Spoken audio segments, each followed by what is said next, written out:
sa ating fresh sauce, lagyan natin siya ng asin at ibang pampalasa. Hindi natin siya lalagyan ng tubig dahil kakatas ang ating kamatis. Sunod natin na iprito ang tilapia. Pakuluan ang kamatis hanggang sa lumabas ang sauce nito. Sa pampalapot, ilagay ang harina, asukal, isang tasang tubig, at suka.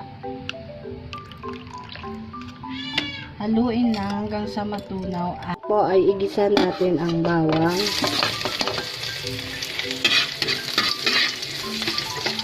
isunod ang sibuyas,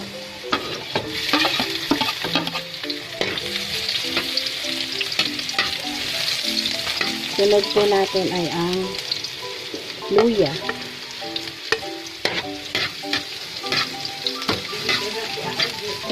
isunod po natin ang carrots. Haluin lang po siya hanggang sa lumambot ang ating carrots. Po natin ilagay ang red bell pepper. Hintayin lang din po siyang lumambot at ilalagay na po natin ang ating ginawang pampalapot. Ngayon po ay ilagay natin ang ating pampalapot.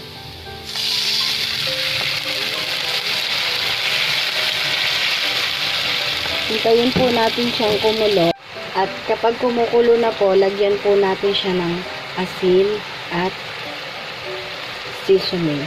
Haluin lang po at ilalagay na po natin ang ating fresh tomato sauce. Ngayon po ay ilalagay na natin ang ating fresh tomato sauce.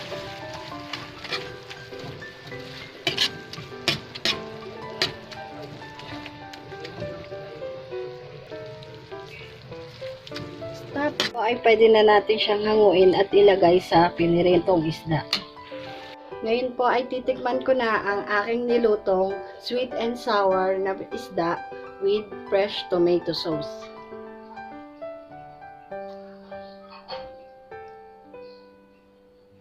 Masarap siya. Nanunuot ang asim at tamis ng kanyang sauce. Sana po ay nagustuhan nyo ang dish na aking iniluto ngayong araw. Paalam!